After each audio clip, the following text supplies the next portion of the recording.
Utočište u negdje. Hladno je jutro. Moj krevet je topao, a snovi i dalje na jastuku. Ne mogu napustiti ovo utočište. Iza ovih kapaka je kaos, a ja to ne želim vidjeti. Polako otvaram oči. I više nema one ljepote. Zavukla se u svemir, potonula u ocean.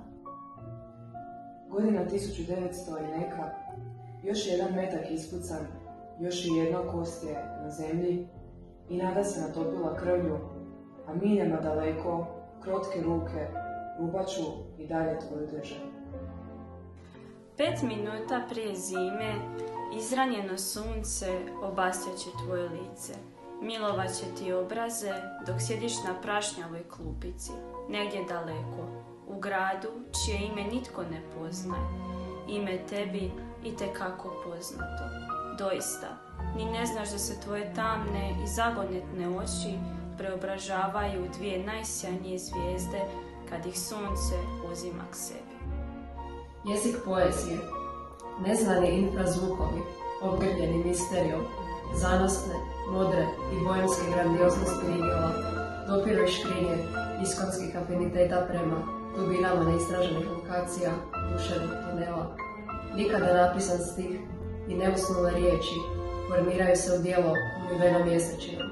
Prigrljaju čestice zraka i šuljaju se alveolama, tražeći konačnu kompakciju s utočištem u kojem kraljuje jezik poezije. Jezik poezije, u čiji svijet mogu zaći riječi lutalice, riječi vagabundi, koje su samo u tom svijetu sveopća figurativnost, koje su samo u tom svijetu prevedene kodovima kozmičkog, toliko dugo tražena jezika. Jezika koji opravdava sve naše osjećaje. Jezika poezije. Noć. Kada su nam se pogledi susreli, nisam znala da smo jedno za drugo kaos. Nisam znala da ću imati tvoje ime urezano u srce. Nisam znala da ćeš biti dio moje pjesme. Nisam znala da si poput noći, jer je noć tako mirna, a tako ubitačna.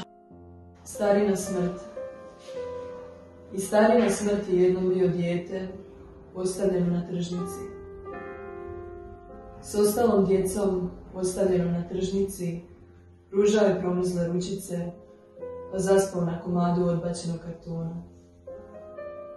Izjutra djeca opet pružaju ruke, za komadom kruha ili kovanicom, nečim toplim stiskom, a narod kao da ih ne vidi, produži dalje.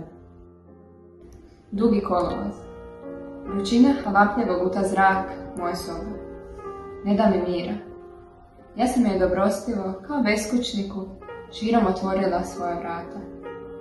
Moja soba više ne pripada meni. Vrućina joj je pokrila svojim brelim, zagušljivim plaštom i ona je sada njena. Ja sam samo stranac. Prepuštam se. Neka uđe, neka radi što već čini. Kolovoz. Ne smeta mi, jer moje misli su daleke. Njih ne može dosegnuti, njima ne može vladati. One pripadaju meni. Zauvijek. Danas je nov dan, danas je dobar dan. Torba ti je već spakirana i čeka tvoja ramena. Ne razmišljajući, ponovno staneš pred ogledalo. Podigneš svoju glavu, pogledaš. Sjene ispod tvojih očiju izgledaju poput gladnih demona. Tvoje lice obješeno, tvoj izraz poražen. Ne možeš ovako izaći iz kuće. Zgrabiš ručku svog ormara, povučeš. Ormar se s daškom vjetra otvori. Prije nego što ti je uopće palo na pamet posegnuti za traženim objektom, on sa sveketom padne na pod. Zatvoriš ormar, sagneš se. Podigneš se spomenuti objekt i pogledaš ponovno u ogledalo. Držiš masku. Ne onu za lice, ne onu protiv korone. Ova maska prekriva tvoje cijelo lice. Sjena ispod tvojih očiju mijenja bjelina porculana. Tvoj obješeni izraz lica sada je crni umljeni osmijeh. Smiješiš se. Upečatljivost bezličnih. Najljepši su ljudi koje vidiš tek nakon mjesec dana što ste zajedno ušli u isti kafić. Nalaze se u gomilama sjene u uvodnom popodnevu. Slušaju i čuju svaki otkucaj zatiranja u dubini napuštene sobe. Njihove žarke molitve u jezicima prizivaju najsvetije kreposti.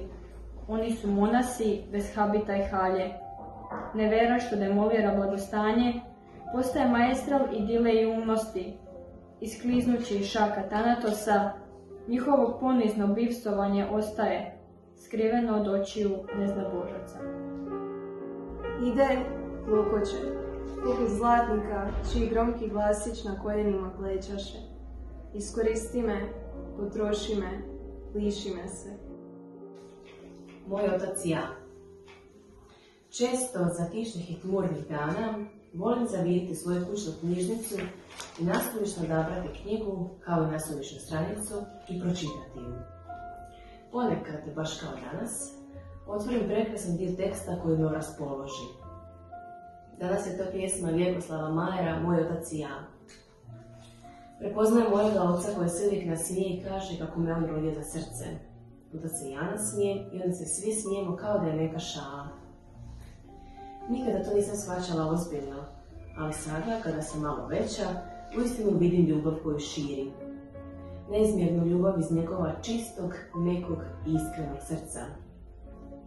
Ali nekada se stvarno moram zapitati, znam li što to znači? Znam li koliko manje ljubavi ja širim, a rodila sam se iz tog velikog srca? Nemam odgovor na to pitanje i to me žalosti. Naći ću ga jednoga dana. Možda sam još uvijek nedovoljno velika i zrela za shvaćanje odrasle očinske ljubavi. Tamni mrak, u mraku sjena. Čekala je sunce od prošloga ljeta. U početku joj je smetala tama, bila je tmurna i hladna. Kada je napokon vidjela sunce, poželjela je nestati. Plašile su je boje, šarene i opet nove. Od tada sjena samo želi gledati sunce u mraku. Priča o Elu Iku je vrlo zanimljiva i mora biti ispričana. Elo je vrlo živahna, razigrana i vesela osoba, a Iku je usporen, miran i većinom tužan.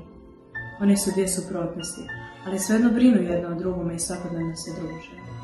Najviše vole upadati ljudima u stan i naglo otići, ali uvijek im ostave i donesu nešto vrijedno. Iku je već naučio stati u putu i gledati kako Elu razaseljava sve one ljude koji joj se približe. Ponekada skupi hrabrost, pa i on priđe ljudima, oni ga popljuju i otjeraju. Nekinu sreću, ipak postoje oni koji ga iščekuju i pozivaju prijevremeno, ali dolazak ih je ne može proći bez plaća i gnjeva. Zato su Iku i Elu savršeni jedno za drugo. Elu donosi Iku radost u život, a on joj tugu kako bi uvidjela da svijet nikada nije bio i nikada neće biti savršen. Kome ću ostaviti svijet onda kada me više ne bude? Kome ću ostaviti svoje priče i snove, svoje korake i sva svoja nadanja?